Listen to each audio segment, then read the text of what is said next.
Lee Too Deep greets all dear brothers and sisters. Thank you everyone for coming back to Lee Too Deep channel. The day she met James again, Too Deep's tears fell. A ray of sunshine came to Too Deep's life. She thought she could not meet James anymore, but all her efforts would be rewarded, or their fate could not be separated. Too Deep met the kind villager who saved her life.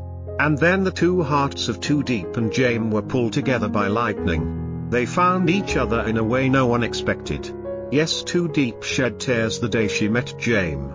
Today let's continue with this emotional story. Deep walked slowly along the red dirt road. Her worn shoes caked with mud. She was hungry, exhausted, and nearly broken after days of wandering through unfamiliar provinces. In her pocket were only a few small bills, earned from a day's work harvesting corn in that vast field. The kindly farmer had paid her generously, even giving her extra bread for the road. But that money was barely enough to get halfway home. Along the way, she noticed a motorbike taxi driver waiting by the roadside. "Sir, how much to go to Kaintiat?" she asked. "About 300,000. He replied. "I only have 100 something. He nodded in agreement, though his expression was unreadable. Halfway into the ride, he suddenly stopped and said, "That's all you can pay." "But you promised to take me all the way home," she protested. "No extra money. Get off here," he snapped. Left on a lonely stretch of road, Deep's heart sank. Then he crossed a line, suggesting she spend the night with him in exchange for a ride. Disgusted, she jumped off without hesitation, vanishing into the night in tears. Lost and vulnerable, Deep stumbled into a small village and witnessed a drunken man waving a stick, threatening his wife and their child.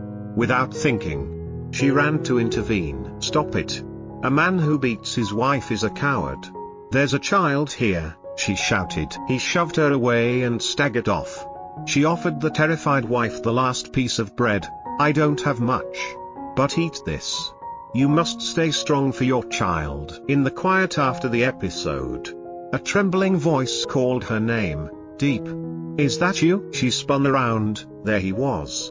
It was James, the boy she once thought she'd never see again. His eyes were swollen from emotion and disbelief. He ran, and they embraced, tightly, fiercely, as if that would make up for all the lost time. "I thought I'd never see you again," she wept. "So sorry for everything, but I'll never leave you again," James promised. He brought her home to the house she used to know.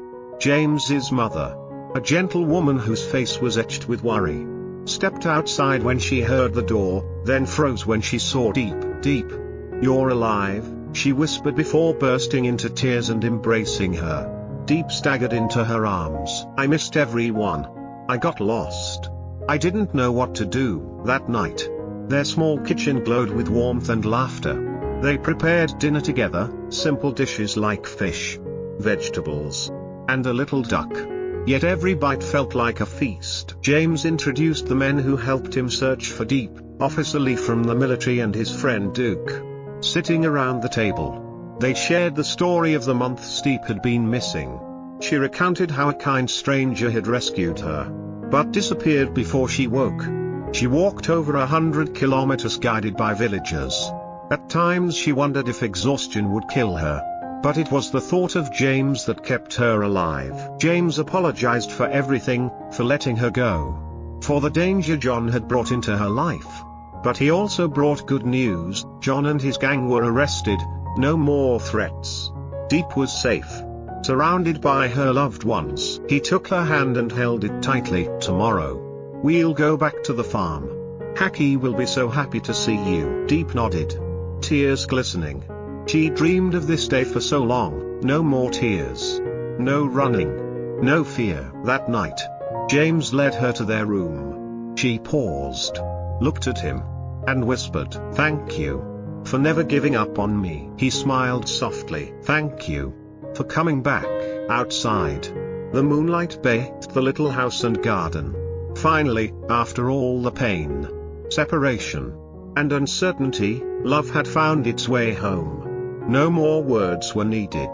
Their hearts spoke all that mattered, that even when separated by distance, love always brings two souls back together.